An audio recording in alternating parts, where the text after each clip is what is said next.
കുമളിയിൽ ഹിന്ദു ഏകതാ സമിതി പഞ്ചായത്ത് കമ്മിറ്റിയുടെ നേതൃത്വത്തിൽ ഹിന്ദു ഏകതാ സമ്മേളനം നടന്നു. കുമളി ഹോൾഡേ ഹോം ഓഡിറ്റോറിയത്തിൽ സംഘടിപ്പിച്ച സമ്മേളനത്തിൽ കുമളി ശ്രീദുർഗ ഗണപതി ഭദ്രകാളി ക്ഷേത്രം മേൽശാന്തി ഉണ്ണിക്കണ്ണൻ പോറ്റി ഭദ്രദീപം തെളിയിച്ചു.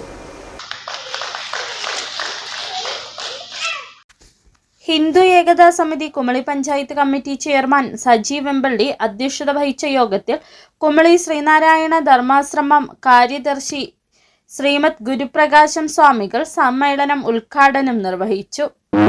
നൂറ്റാണ്ടിനു മുമ്പേ രാമകൃഷ്ണപരമശ്രവൻ പറഞ്ഞതാണ്.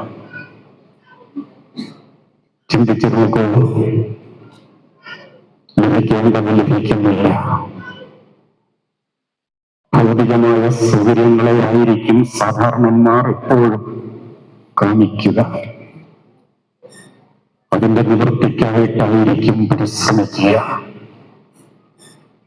ആ പരിശ്രമം ഉറപ്പാണ് വഴിതെറ്റിപ്പോകും. നമുക്ക് പറയേണ്ടത് ശക്തമായ വേരുകളാണ്. ഹിന്ദു ഐക്യവേദി സംസ്ഥാന സെക്രട്ടറി CN ജീനു മുഖ്യപ്രഭാഷണം നടത്തി.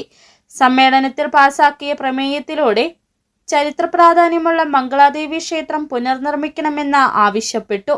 കുമളി പഞ്ചായത്തിലെ വിവിധ ക്ഷേത്രങ്ങളിലെ മേൽശാന്തിമാരെയും ക്ഷേത്ര ഭാരവാഹികളെയും സാമുദായിക സംഘടനാ നേതാക്കളെയും ഗുരുസ്വാമിമാരെയും ഭജന സംഘമംഗങ്ങളെയും ചടങ്ങിൽ ആദരിച്ചു. ഏകതാ സമ്മേളനത്തോടനുബന്ധിച്ച് സംഘടിപ്പിച്ച ക്വിസ് ചിത്രരചനാ മത്സരങ്ങളിലെ വിജയികൾക്ക് സമ്മാനദാനവും നടന്നു. ഹിന്ദു ഏകതാ സമിതി കുമളി പഞ്ചായത്ത് കമ്മിറ്റി ജനറൽ കൺവീനർമാരായ സതീഷ് പുല്ലാട്ട്, PV സന്തോഷ്, കുമളി ശ്രീദുർഗ ഗണപതി ഭദ്രകാളി ക്ഷേത്രം മാതൃസമിതി സെക്രട്ടറി ലഗിന ബാലു എന്നിവർ സംസാരിച്ചു.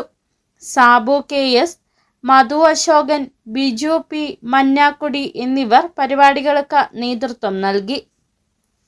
City vision Kumily.